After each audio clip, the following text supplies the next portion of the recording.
Sebuah hotel misterius di kota Luyu. Kamar 1408 tidak boleh dibuka. Kamar ini dibuka dari tahun 1912 sejak hotel didirikan. Total ada 56 orang yang meninggal, bunuh diri dengan melompat, atau menggantung diri. Tidak ada yang tahu apa yang terjadi di kamar 1408. Untuk mencegah banyak tragedi, hotel memutuskan untuk menutup kamar ini. Tetapi ada seorang penulis yang menulis cerita hantu. Dia telah mengunjungi rumah-rumah berhantu di seluruh negeri, tapi tidak pernah melihat hantu. Dia tidak percaya dengan hantu. Mendengar kamar hotel ini, dia segera ke hotel itu dan check-in di meja resepsionis. Tetapi diam-diam dia telah menelpon manajer hotel. Pria itu tersenyum dan berkata bahwa kami akan meningkatkan Anda ke suite presidensial. Penulis mengatakan bahwa saya ingin kamar 1408. Manajer memintanya datang ke kantor untuk mengobrol, dan merubah senyumnya. Saya dengan sungguh-sungguh meminta agar Anda tidak tinggal di kamar itu. Penulis tidak berkompromi. Manajer mengeluarkan buku catatan tebal. Anda dapat melihatnya.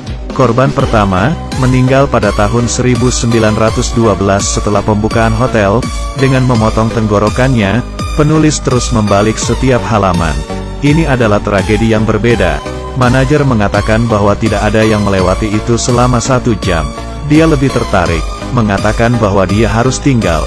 Jika tidak saya akan menuntut Anda. Manajer hotel. Manajer akhirnya setuju. Manajer mengantarnya ke atas. Penulis bertanya apakah kamar kotor. Manajer menjawab kami akan membersihkannya setiap bulan. 3 orang secara bergilir, tidak boleh lebih dari 10 menit. Pintu harus dibuka. Tapi mesti begitu. Selama beberapa tahun seorang pekerja wanita menunggu di kamar mandi. Dia menunggu sampai orang keluar, matanya hilang. Sampai di lantai 14, manajer memperingatkan penulis untuk tidak masuk kamar itu. Sayangnya dia masih menolak. Time sama dengan 0.4s, lebih besar dari dia ditinggalkan sendirian. Dia mulai berjalan menuju 1408. Dan membuka buku catatan sambil melihat gambar-gambar di masa lalu. Gambar-gambar itu lebih menakutkan dan berdarah. Dia terpesona oleh buku itu. Tiba-tiba, dia menyadari bahwa dia sebenarnya telah kembali ke pintu masuk lift. Tetapi ada kekuatan dalam kegelapan. Dia menutup buku dan fokus berjalan ke kamar 1408. Sebelum masuk, dia melihat seorang ibu di kamar sebelah dengan bayi. Kelihatannya dia tidak aman. Akhirnya dia tiba di kamar 1408. Memasukkan kunci, memutar kunci, membuka pintu, menyalakan lampu. Semuanya normal di dalam ruangan. Pria itu mencibir, menutup pintu dan melihat-lihat isi kamar. Mulai dari TV, tisu juga normal, kulkas juga normal. Hanya radio yang tidak biasa. Di atas karpet ada noda aneh dan gambar lukisan juga sedikit tidak biasa. Lalu dia membuka jendela, melihat keluar. Di luar tampak normal. Tiba-tiba, radio berdering dengan sendirinya. Membuatnya kaget. Pria itu membalikan kepalanya dan melihat. Sialnya, tempat tidurnya ada kotoran. Ia merasa ada seseorang di kamar itu. Jadi dia harus waspada. Tidak ada seorang pun di mana-mana. Dan saat ini dia menemukan bahwa tisu toilet di kamar mandi benar-benar menghadap ke mahkota. Dan udara semakin panas dan panas. Dan menemukan bahwa AC rusak.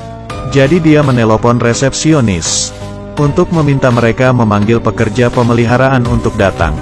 Mereka setuju. Pada saat ini, pria itu penasaran dan mematikan lampu, memegang sinar ultraviolet. Seluruh ruangan benar-benar penuh dengan noda darah. Nyalakan lampu. Dia menemukan ada yang aneh dengan lukisan. Dia menurunkan lukisan itu. Tiba-tiba ada yang mengetuk pintu. Ternyata adalah pegawai pemeliharaan. Dia membuka pintu, tapi petugas itu enggan masuk ke dalam. Dia bilang, saya akan mengajari Anda caranya. Pria itu akhirnya memperbaiki AC sesuai dengan instruksinya.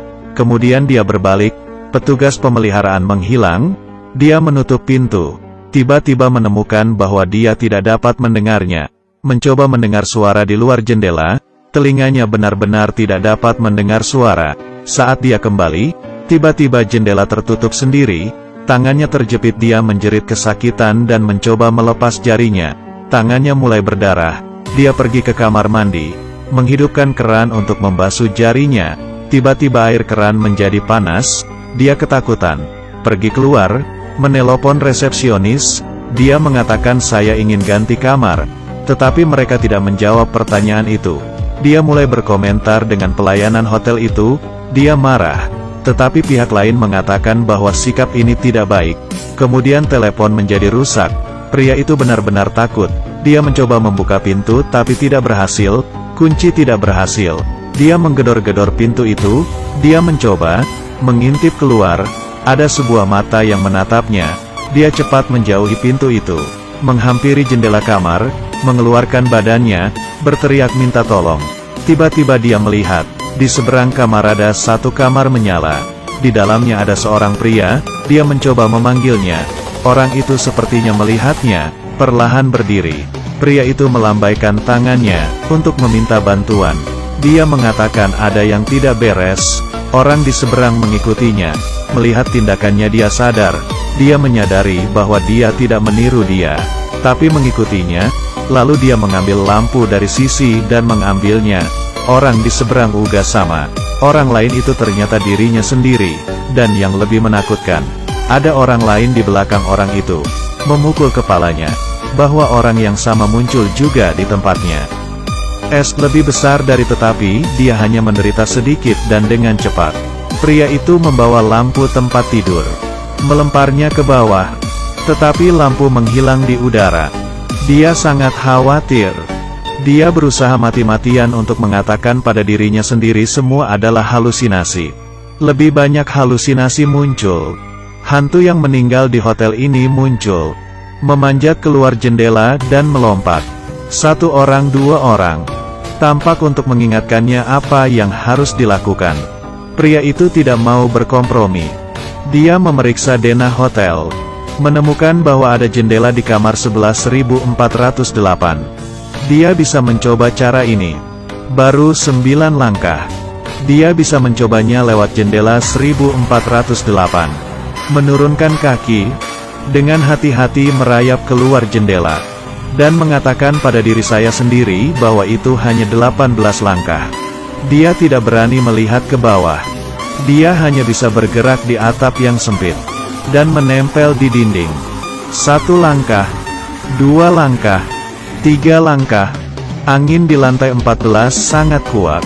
Di langkah ke-9, dia tidak bisa menyentuh jendela.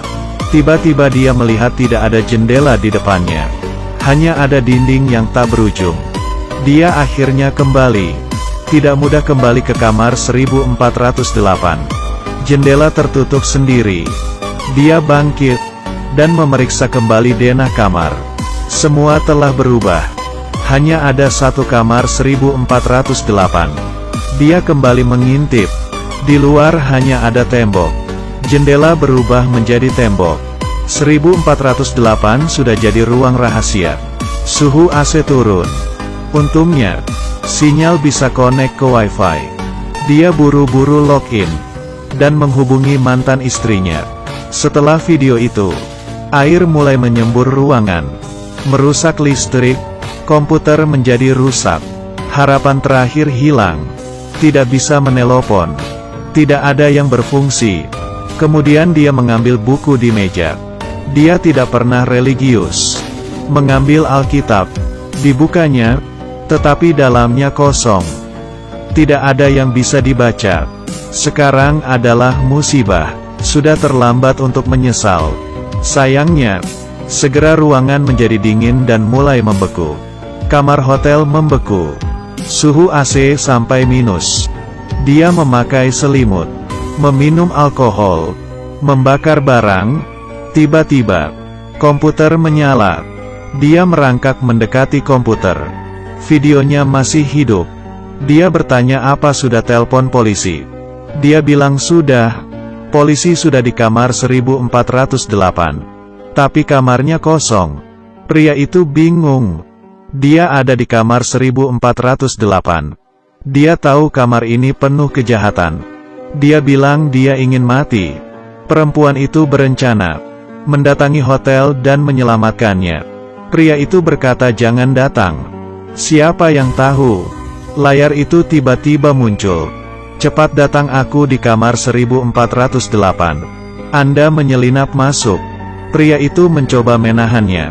Tapi wanita itu tidak bisa mendengar suaranya. Pria itu menatapnya di layar. Pria itu tersenyum padanya. Tiba-tiba, ruangan mulai runtuh. Dinding mulai bergerak. Teriakan minta tolong kru juga mendengar satu demi satu.